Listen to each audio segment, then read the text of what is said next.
High, কেমন আছেন সবাই?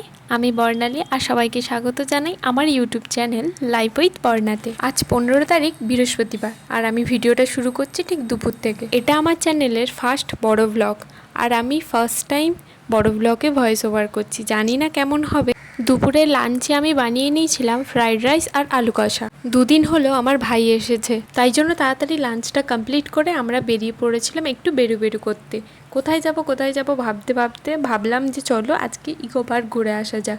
ইকো পার্কও আমি ফার্স্ট টাইমই যাচ্ছিলাম, যেহেতু ফার্স্ট টাইম যাচ্ছিলাম তাই রাস্তাটা আমার জানা ছিল না, তাই জন্য আমরা প্রথমে বরানগর থেকে মেট্রো নিয়ে দক্ষিণেশ্বর গেছিলাম, তারপরে আবার দক্ষিণেশ্বর থেকে বাস ধরে আমরা গেছিলাম ইকো পার্ক। কালকের ওয়েদারটা খুবই সুন্দর ছিল আর তাই দৃশ্য দেখতে দেখতে আমরা পৌঁছে গিয়েছিলাম দক্ষিণেশ্বর মেট্রো স্টেশন। দক্ষিণেশ্বর বাস স্ট্যান্ডে পৌঁছানোর পর আমি ওকে জিজ্ঞেস করলাম এখান থেকে বাস যায় তো? বললো হ্যাঁ আমার জানা আছে, প্রতি 10 মিনিট অন্তর বাসগুলো যায়। আমি একটু বকাবকি করাতে তখন একজনকে জিজ্ঞেস করলো যে এখান থেকে বাস কি ছাড়বে, তখনই লোকটা জানালো যে আজকে নাকি বাস বন্ধ। তারপরে ভাবছিলাম এত দূরে এসে ফিরে যাব না, চলো দক্ষিণেশ্বর মন্দিরটা দেখে আসি। তারপর রাস্তা ক্রস করার সময় আমরা লাকিলি একটা বাস পেয়ে যাই আর ওই বাসে করেই আমরা ইকো পার্ক কালকে পৌঁছেছিলাম। কাজের লোকের সাথে এসেছি যে কিনা কিছুই জানে না। বাসে এতক্ষণ যাওয়ার ফলে আমার শরীরটাও খারাপ করছিল আর বাসে এতই ভিড় ছিল যে আমি কোনো ক্লিপই নিতে পারিনি। প্রায় 40-45 মিনিট পর আমরা বহু কষ্টে ইকো পার্ক পৌঁছেছিলাম। তারপর 30 টাকা করে 3 জনের জন্য টিকিট কেটে সামনের একটু ভিডিও নিয়ে আমি ঢুকে পড়েছিলাম ভেতরে। আর ভেতরে ঢোকার পর আমি যা দেখলাম তা আগে আপনাদের দেখা উচিত, তাই আর বললাম না, আপনারাই দেখে নিন। যেহেতু আমার ফার্স্ট টাইম ছিল তাই আমি জানিই না যে কেমন ভিড় হয় বা কী ব্যাপার। গিয়ে আমি তো একদমই অবাক, এ কি যেন আমি দুর্গাপুজোর প্যান্ডেল দেখতে এসেছি। এতই ভিড় ছিল যে আমার কোনো দিক থেকেই মনে হচ্ছিল না যে এটা কোনো পার্ক। হয়তো বা কালকে 15ই আগস্ট ছিল সেই কারণে সবাই গেছে, কিন্তু এতজন গেছে যে আমি কোনো ধারণাই করতে পারিনি যে এত মানুষ হতে পারে ওখানে। তারপর পুরো পার্কটা ঘুরে ঘুরে দেখছিলাম, যেহেতু অন্ধকার হয়ে গেছিলো তাই ঝোপঝাড়ের মধ্যে অন্য কিছুও দেখতে পাচ্ছিলাম। রাতের ইকো পার্ক কেমন লাগে তা আপনারা একটু ভিডিওর মাধ্যমে দেখে নিন।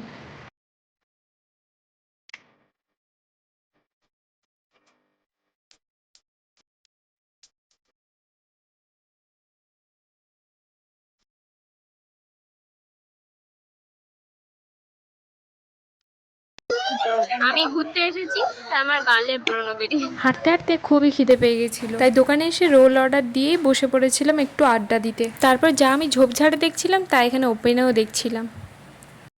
পার্কে অনেক ধরনের মানুষ আসে, সবাই সবার ফ্যামিলি নিয়েও আসে। দোকানটা এক্সিট গেটের কাছেই। পার্কে আসা প্রত্যেকটা মানুষই ওই দৃশ্যটা দেখেছে। আর ওখানে অনেক ছোট ছোট বাচ্চা ছিল, ওই বাচ্চাগুলো আপনাদের কাছ থেকে কি বা শিখতো। তাই দয়া করে আপনারা এই সমস্ত কাজ ওপেনে করবেন না। থাক, বাকিটা না হয় আর মুখে বললাম না। তারপর আমি আর ভাই মিলে দুজনে আইসক্রিম কিনলাম, তারপরেই বাস পেয়ে গেছিলাম, বাসে করে চলে আসলাম ডানলপ। তারপর হাঁটতে হাঁটতে চলে এসেছিলাম এই ফুচকার দোকানটায়। তারপরে ফুচকা খেয়ে আবারও হাঁটা দিলাম বাড়ির পর। তারপর বাড়ি পৌঁছে গেছিলাম। পার্কে এত হাঁটাহাঁটি করেছি যে আমার হাতে পায়ে ব্যথা করছিল, তাই এসে রাতের ডিনারটা অর্ডার দিয়ে দিলাম।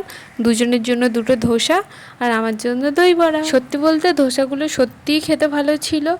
আর আমি যখন দই বড়াটা খাচ্ছিলাম, আগের দিন আমি যখন অর্ডার দিয়েছিলাম ওটা আরও বেটার ছিল, তাই আমার মুখ দেখলেই আপনারা বুঝতে পারবেন যে এটা একটু অন্যরকম খেতে লাগছিল। যাই হোক, আজকে সারাদিনটা আপনাদের সাথে শেয়ার করলাম, খুব ভালো লাগলো। আর ভিডিওটা ভালো লাগলে অবশ্যই একটা লাইক, কমেন্ট, সাবস্ক্রাইব করতে ভুলবেন না যেন। দেখা হচ্ছে অন্য কোনো ব্লগে। আজকের জন্য টাটা।